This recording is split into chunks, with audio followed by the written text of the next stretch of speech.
di pesantren kita tahu kalau misalkan kegiatan yang ada di pesantren sangat, like it's really packed, it's really full kegiatan kan, dari bangun jam 3, kemudian untuk tahajud, sholat subuh, kemudian sekolah pagi dan seterusnya, berkegiatan sampai akhirnya bisa istirahat lagi mungkin jam 10 atau 11 malam kayak gitu. Ternyata tidak semua orang memiliki kedisiplinan yang tinggi, dan saya merasa bersyukur saya ditempa kedisiplinan istiqomah yang tinggi dari mulai sejak dini, artinya dari mulai SMP sampai SMA, karena sangat sulit untuk membentuk habituation atau kebiasaan-kebiasaan bagus sejak dini. Artinya ketika sudah ditempa seperti itu di pesantren, ketika sudah keluar dari pesantren, alhamdulillah punya benteng diri, artinya kedisiplinan yang saya punya, kemudian keistiqomahan yang saya punya tetap bisa saya teruskan.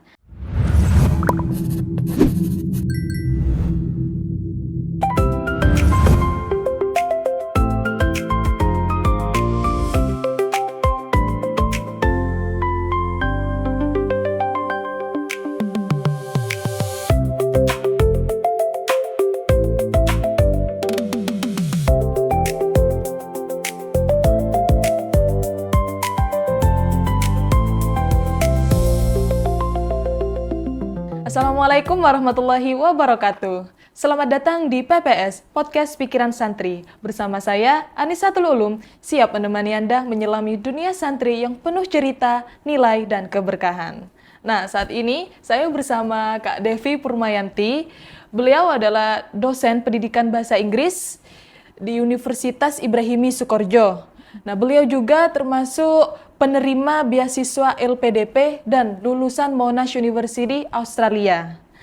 Nah, Kak Devi, apa kabar? Alhamdulillah, kabar baik hari ini, Kak Ulum. Untuk saat ini Kak Devi stay di mana ya?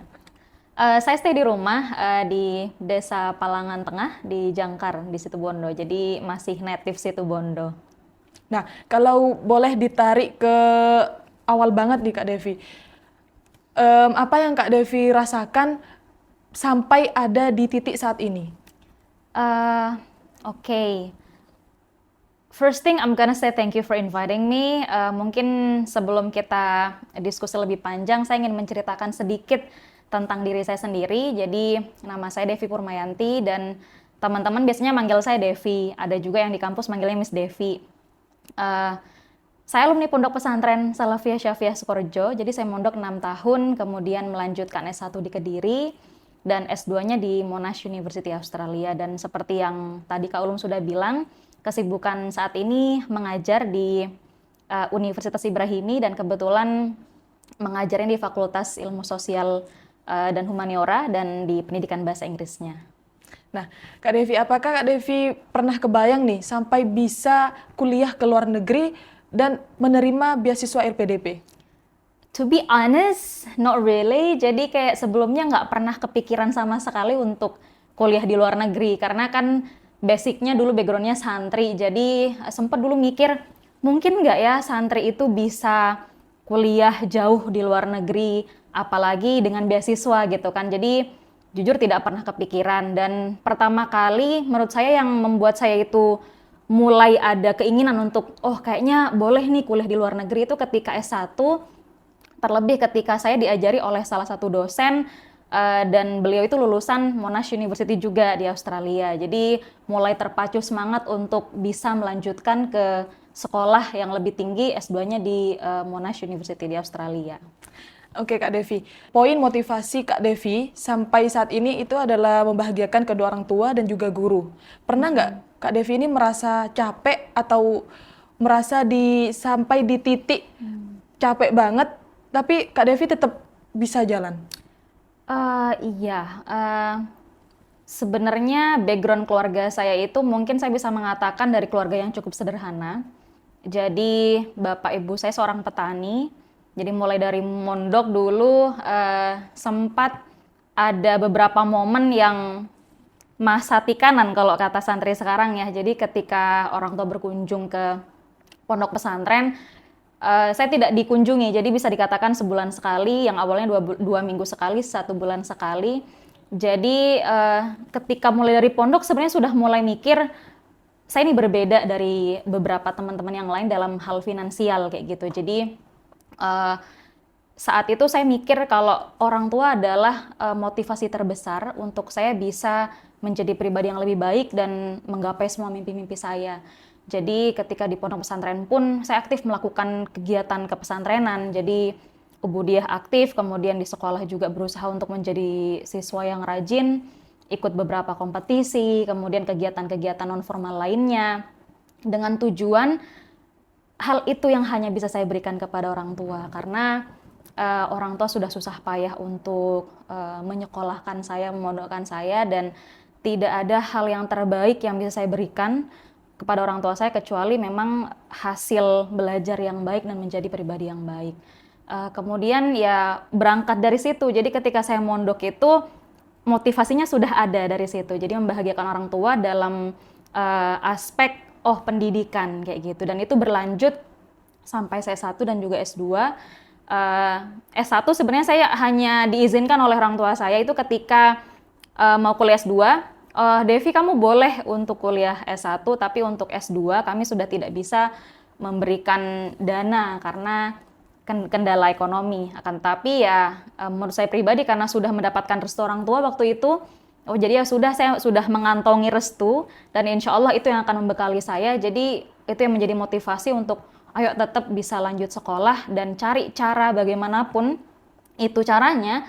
Bismillah kita coba, artinya cari informasi terkait beasiswa, kegiatan-kegiatan komunitas di luar sana yang mungkin kind of free, like there is no fee needed, like we don't need money at all kayak gitu. Jadi nggak butuh keuangan. Jadi ya dengan motivasi itu alhamdulillah mengantarkan saya di titik yang sekarang. Jadi bisa saya katakan motivasi terbesar adalah orang tua, dan ada sisi yang lelah juga sebenarnya untuk berusaha mati-matian. Misalkan ketika orang lain punya privilege untuk di cover biayanya sama orang tua, sedangkan saya tidak, capek, lelah, akan tapi it is what it is ya gitu. Artinya sudah keadaannya seperti itu dan saya tidak bisa memaksa orang tua untuk mensupport saya dalam semua aspek. Jadi bentuk dukungan beliau memberikan izin dan juga doa yang cukup itu menurut saya sudah it's more than enough I guess kayak gitu. Jadi ya mungkin itu. Oke, saya pernah dengar nih ya Kak Devi, kehilangan seorang ayah itu adalah titik terbesar atau titik terberat menjalankan kehidupan Kak Devi waktu di masa kuliah, khususnya waktu di luar negeri. Nah, kalau boleh tahu nih Kak, apa sih yang Kak Devi rasakan pada saat itu waktu pertengahan kuliahan dan merasakan kehilangan seorang ayah? Saya kehilangan ayah saya itu ketika semester pertama.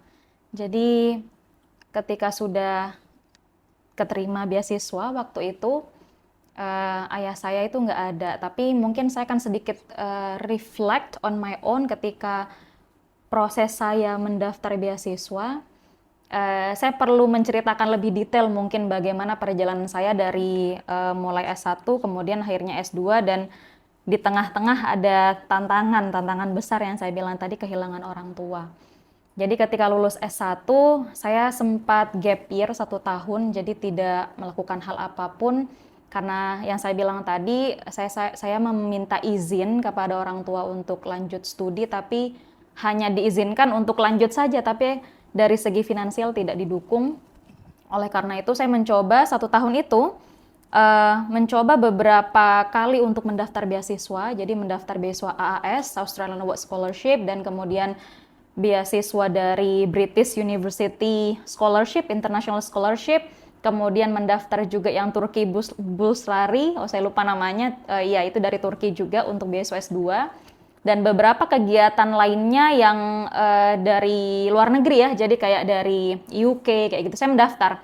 Jadi ketika saya lulus S1 itu, saya memang 1 tahun digunakan untuk apply the scholarship, artinya mendaftar banyak beasiswa dengan bekal yang saya punya kayak gitu ya waktu itu. Kemudian beberapa kali saya daftar beasiswa ternyata gagal, jadi kayak daftar AS, kemudian beberapa minggu ditolak karena tidak terpenuhi, artinya kayak administrasinya ada beberapa yang tidak sesuai dengan apa yang mereka butuhkan. Kemudian daftar lagi yang Future Leaders waktu itu yang dari British Council, itu juga gagal gitu. Jadi beberapa kali bisa saya hitung ada sekitar 6 mungkin ya beasiswa yang saya daftar dan itu gagal. Kemudian sempat sampai pada masa yang saya mikir, oh, should I give up kayak gitu ya? Apakah saya harus menyerah waktu itu? Karena sudah capek sekali dengan semuanya, artinya sudah mengorbankan tenaga, energi, pikiran dan waktu yang menurut saya itu juga berharga waktu itu. Jadi saya korbankan semuanya.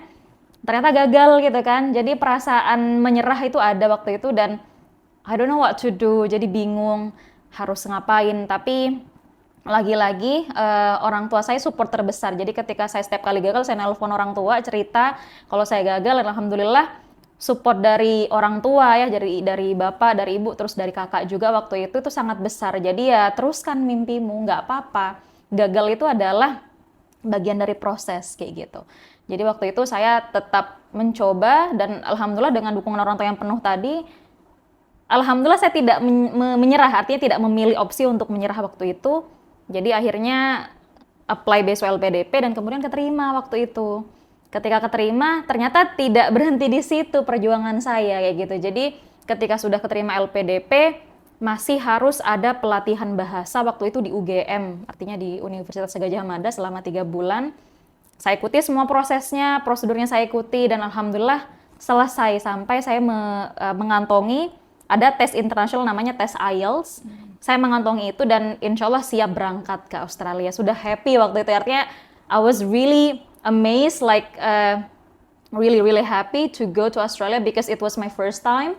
Karena pertama kali banget kan ya ke luar negeri, jadi nggak kebayang seberapa excitednya gitu ya, seberapa tertariknya untuk memang bisa berangkat kayak gitu. Nah, keadaan waktu itu ketika sudah mau berangkat ke Australia ada COVID, jadi kayak saya nggak bisa berangkat karena close border. Jadi penerbangan di Australia ditutup dan itu membuat semua mahasiswa internasional yang mau kuliah ke sana itu tidak bisa berangkat karena harus menunggu border itu atau perbatasan itu dibuka.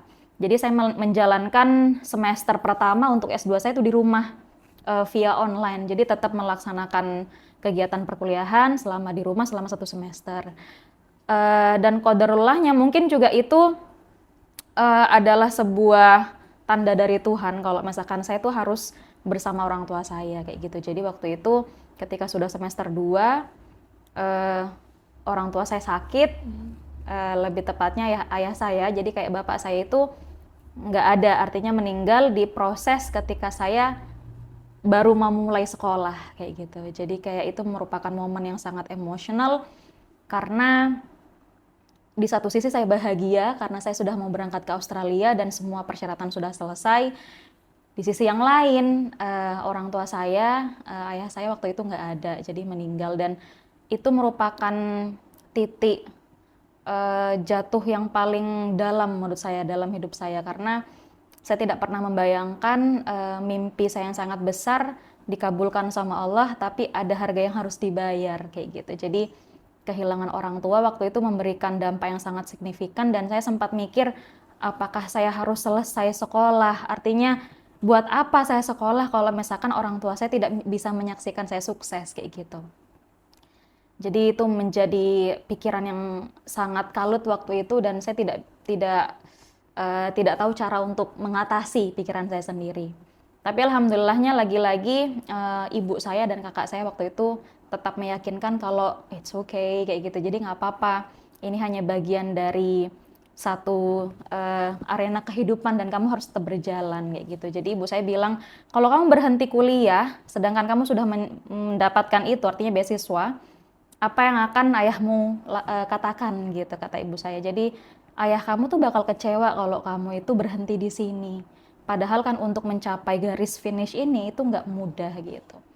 Jadi saya bisa mengatakan motivasi terbesar orang tua dan titik terbesar saya adalah ketika kehilangan orang tua dan juga harus tetap sekolah kayak gitu. Jadi ya itu yang mungkin tetap membekas sampai sekarang. Artinya ya setiap ada mimpi besar ada harga yang harus dibayar dan it's real kayak gitu, itu memang benar-benar terjadi. Apa sih yang berubah dari diri kakak setelah kejadian itu? Sebenarnya banyak hal yang berubah, tapi mungkin akan saya ceritakan satu hal yang sangat signifikan ya perubahannya. Responsibility, jadi rasa tanggung jawab yang menurut saya itu berubahnya sangat signifikan. ketika saya punya sosok ayah, artinya role model dalam keluarga, saya merasa hidup saya baik-baik aja dan oh ya udah ada orang tua nih kayak gitu, ada sosok ayah yang dalam tanda kutip tulang punggung keluarga waktu itu kan ya. Jadi saya yakin semuanya akan baik-baik saja selagi saya punya orang tua, artinya selagi saya punya ayah. Tapi seperti yang saya ceritakan tadi, ketika ayah saya nggak ada, seolah-olah dunia saya runtuh waktu itu. Jadi I didn't have any idea what to do next, kayak gitu. Jadi saya bingung harus ngapain setelah itu.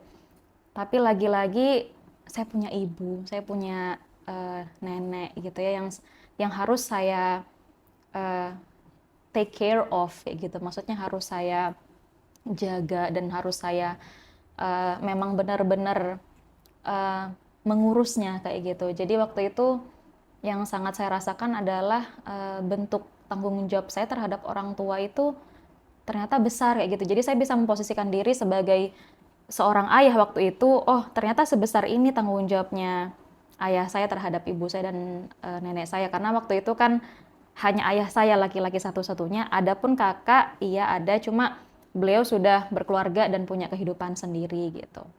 Jadi ketika beliau nggak ada, saya bingung ini kayak gitu. Artinya dari segi finansial, ekonomi siapa yang akan mengcover kebutuhan ibu, kebutuhan nenek saya kayak gitu.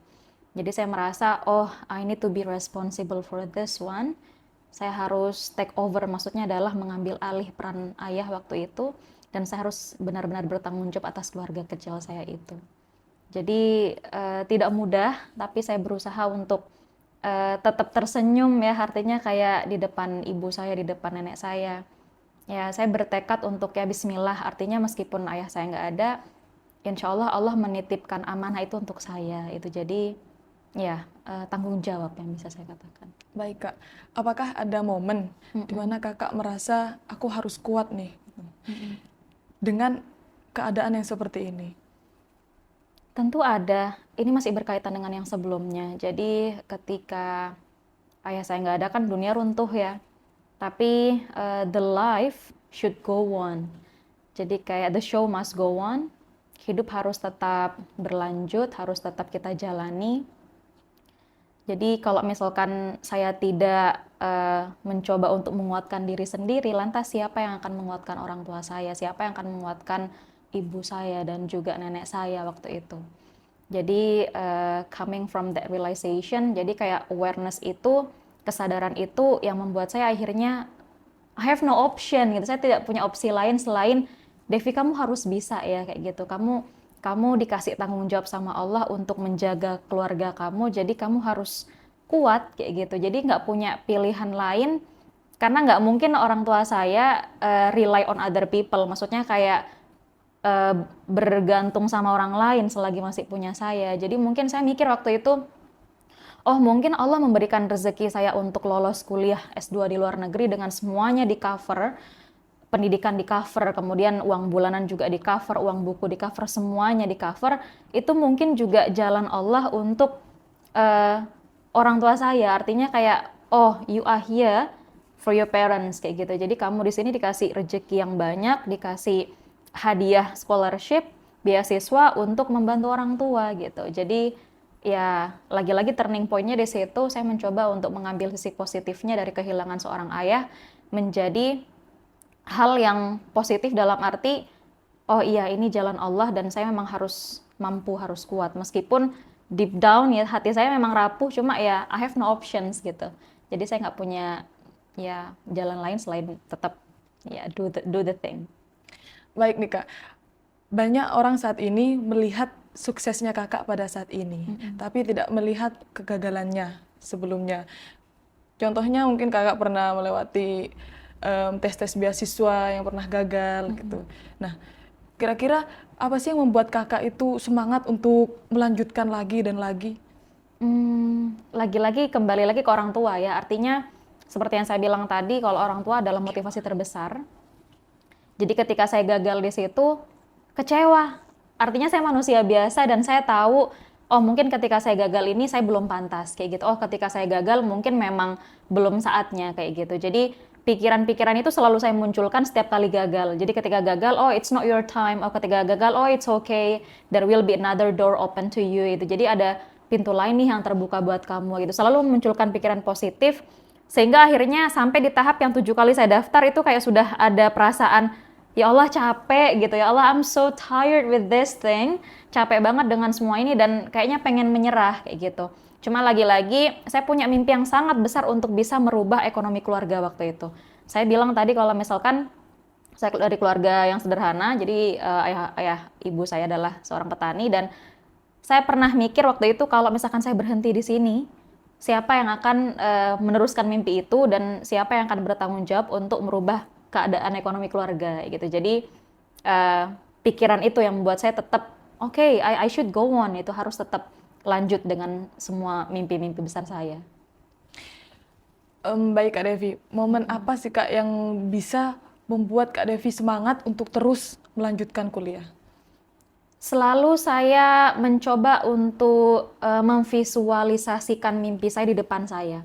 Maksudnya adalah mungkin saat ini saya belum punya gambaran saya akan menjadi pribadi yang seperti apa, akan tetapi let's say 5 years ahead, 5 tahun ke depan, 10 tahun ke depan, saya akan menjadi pribadi yang seperti apa. Jadi saya selalu meletakkan mimpi saya dalam bentuk keinginan-keinginan yang lain. Oh nanti 5 tahun ke depan saya pengen jadi dosen. Oh 5 tahun ke depan saya pengen mengumrohkan orang tua misalkan kayak gitu. Jadi visualisasi itu membantu saya untuk lebih hidup dalam artinya dalam motivasi tadi gitu ya. Jadi dalam make it come true, artinya membuat mimpi itu menjadi nyata dengan memvisualisasikan dan menggambarkan diri saya di 5 tahun ke depan. Bagaimana sih seandainya, bukan kegagalannya ya, tapi saya mencoba untuk mikir bukan, oh gimana kalau gagal lagi, oh gimana kalau gagal lagi, tapi tidak. Artinya saya ganti dengan pemikiran, what if I make it, kayak gitu. Gimana kalau seandainya saya sukses, apa yang akan terjadi dalam kehidupan saya, kayak gitu. Jadi, dan itu benar, artinya visualisasi itu sangat membantu dan membayangkan saya bisa selesai S2 di luar negeri, kemudian membayangkan saya bisa jadi dosen kembali mengabdi di pondok pesantren, kemudian membayangkan kalau saya bisa ke tanah suci dengan orang tua, itu sangat membahagiakan. Jadi dengan membayangkan itu otomatis activating my inner self, jadi kayak mengaktifasi semangat dalam diri saya untuk ayo tetap jangan berhenti kayak gitu, ayo tetap lanjut sampai kamu nyampe di tahap yang kamu inginkan tadi, kayak gitu. Nah, terlepas dari itu semua nih Kak, lulusan dari Monash University, Australia, dengan beasiswa LPDP, apa perubahan terbesar Kakak sih bisa sampai saat ini? Perubahan terbesar ya, bisa saya katakan pola pikir yang saya rasakan. Artinya ketika saya sudah merasakan lingkungan belajar di kancah internasional, waktu itu mungkin agak kaget dengan semua yang terjadi di kampus. Artinya perbedaan antara belajar sekolah di dalam negeri dan di luar negeri itu sangat signifikan. Di dalam negeri, pengalaman saya selama sekolah SD, SMP, SMA, kemudian kuliah S1, itu hampir semua cara belajarnya itu student center, jadi terfokus di siswa, jadi model hafalan, model ujian, dan seterusnya. Tapi ketika sudah kuliah di luar negeri itu sangat berbeda. Jadi yang saya rasakan adalah vibes-nya, artinya ketika belajar itu sangat masif. Tidak hanya ketika ujian, akan tetapi perpustakaan di Monash University itu full mahasiswa meskipun bukan waktunya ujian. Dan itu membuat saya berpikir, what is that? Like autonomous learning atau cara belajar yang tidak perlu disuruh, tidak perlu menunggu ujian, itu sangat membentuk pikiran saya sekarang. Artinya shifting the belief dari mulai student center menjadi learner center, teacher center to learner center. Jadi yang awalnya fokus hanya menunggu instruksi guru, kemudian ketika kuliah di luar itu fokus kepada diri kita sendiri, dan itu sangat masif sih perubahannya. Jadi saya mulai berpikir kritis waktu itu, ternyata untuk menjadi pembelajar yang bagus gitu ya, tidak cukup hanya menunggu instruksi dari gurunya. akan tetapi kemauan dari diri sendiri dan kesadaran. Artinya harus mulai belajar sendiri dan mulai berpikir kritis. Jadi di kampus saya waktu di Australia itu model pembelajarannya selalu dosen datang ke kampus dengan model siap untuk diskusi. Jadi tidak ada membaca buku di dalam kelas. Jadi masuk ke dalam kelas, open the discussion, buka diskusinya, dan itu membuat saya berpikir, oh my goodness, this is really different gitu. Berbeda ya cara belajarnya di Australia dengan di Indonesia gitu. Jadi kalau saya tidak siap dengan materi yang akan didiskusikan di kelas, maka saya akan pelanga-pelongo di kelas dan saya nggak akan tahu apa yang mau saya sampaikan di dalam kelas. Jadi cara belajar yang seperti itu, sistem yang memang didesain seperti itu tuh sangat merubah perspektif saya sebagai pembelajar kayak gitu. Oh ternyata salah satu cara yang paling efektif untuk mengaktifkan critical thinking-nya itu dengan sistem yang sudah terbangun dan dengan awareness yang tinggi kayak gitu. Jadi yang bisa saya simpulkan yang paling perubahan terbesar adalah kesadaran diri, artinya pola pikir yang mulai lebih kritis dan mulai what is that like know that I am the actor kayak gitu. Artinya saya adalah aktor dari pembelajaran itu sendiri. Jadi saya harus berkontribusi banyak dan harus bertanggung jawab dengan itu kayak gitu. Jadi mungkin itu. Nah, kakak ini kan sebagai alumni pesantren nih. Seberapa besar sih kak pengaruh pesantren di diri kakak? Besar sekali. Kenapa saya bisa bilang besar? Karena di pesantren kita tahu kalau misalkan kegiatan yang ada di pesantren sangat, like it's really packed, it's really full kegiatan kan, dari bangun jam 3, kemudian tahajud, sholat subuh, kemudian sekolah pagi dan seterusnya, berkegiatan sampai akhirnya bisa istirahat lagi mungkin jam 10 atau 11 malam kayak gitu.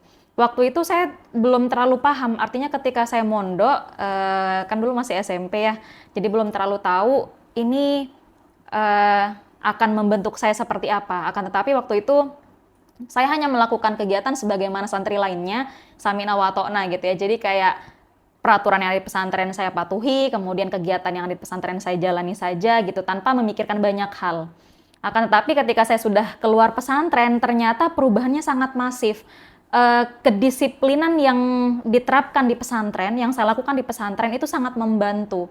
Artinya misalkan sholat tepat waktu, kemudian mengaji dan juga berkegiatan sekolah dan tidak bolos dan seterusnya, itu saya implementasikan sampai saya S2 kayak gitu. Artinya ketika sudah lulus menjadi alumni, kemudian lanjut S1 di luar, ternyata tidak semua orang memiliki kedisiplinan yang tinggi, dan saya merasa bersyukur saya ditempa kedisiplinan istiqomah yang tinggi dari mulai sejak dini, artinya dari mulai SMP sampai SMA, karena sangat sulit untuk membentuk habituation atau kebiasaan-kebiasaan bagus sejak dini. Artinya ketika sudah ditempa seperti itu di pesantren, ketika sudah keluar dari pesantren, alhamdulillah punya benteng diri, artinya kedisiplinan yang saya punya, kemudian keistiqomahan yang saya punya tetap bisa saya teruskan. Dan itu yang bisa membawa saya sampai di titik sekarang. Artinya istiqomah dalam beribadah, dalam belajar, kemudian juga tidak luput dari ibadahnya tentunya, itu juga sangat membentuk entah pola pikir dan perilaku saya sekarang. Jadi yang paling signifikan bisa saya ingat adalah ketika di pondok pesantren kayak gitu ya, ada jam mutolaah kalau malam kayak gitu. Itu mungkin hanya sedikit waktu, akan tetapi kan continuous terus menerus kayak gitu. Jadi saya dulu mondok di asrama Nyai Maimunah B10. Waktu itu ketua kamarnya Mas Ustadz Sobiro Ismail yang ya sekarang menjadi Kasubag Qiraati. Jadi beliau sangat strict sekali. Semua santrinya harus belajar. Semua santrinya harus, artinya sesuai jam mutolahnya kayak gitu. Nah, saya merasa itu mungkin waktu dulu ya tidak terlalu signifikan dampaknya. Tapi lagi-lagi karena istiqomah terus dilatih seperti itu, saya baru sadar ketika sudah lulus S1, kebiasaan yang saya dulu bangun di pondok, saya mencoba untuk melakukan lagi, dan itu ternyata berhasil dalam arti, oh benar ternyata apa yang sudah diajarkan di pondok tidak perlu terlalu masif melakukan sesuatu hal, akan tetapi yang continuous, artinya berkelanjutan, day by day we do that, istiqomah melakukan itu. Artinya langkah kecil yang istiqomah, yang kita terus melakukan itu, itu yang mengarahkan saya untuk bisa di tahap yang atau bisa sampai di posisi yang saya punya sekarang kayak gitu. Jadi ketekunan. Nah, jadi kalau misalkan saya bisa katakan ya sangat sangat besar pengaruh pesantren karena membentuk pribadi, bukan hanya belajar materi yang di dalam kelas, tapi kepribadian itu dibentuk sejak dini.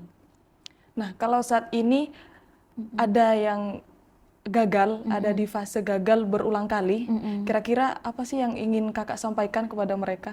Never give up. Jadi jangan pernah menyerah, apapun itu tantangannya, jangan pernah menyerah. Karena ketika kita punya mimpi yang besar, kita juga harus aware, harus sadar kalau tantangannya juga pasti besar.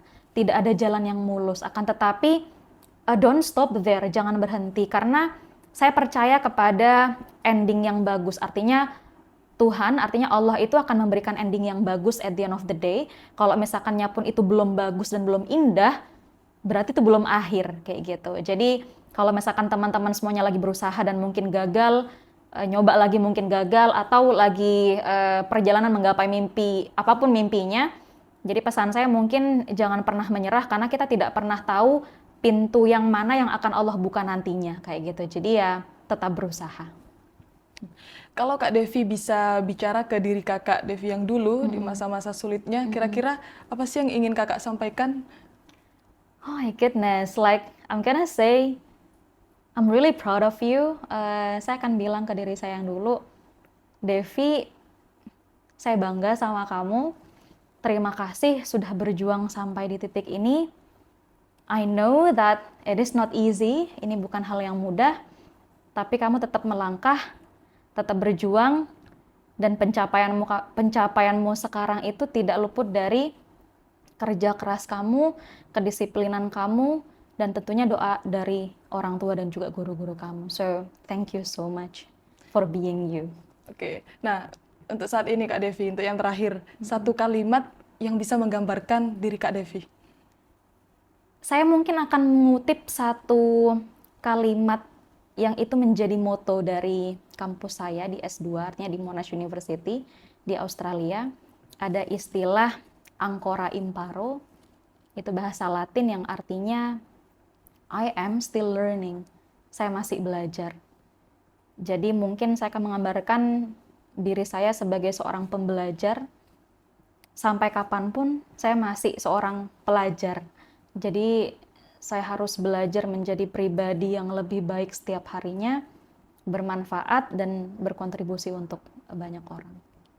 Oke, thank you so much for coming Kak Devi. Have a No nice worries. day and see you. See you, thank you.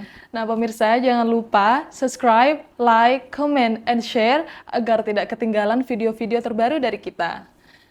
Wassalamualaikum warahmatullahi wabarakatuh. Bye. Bye.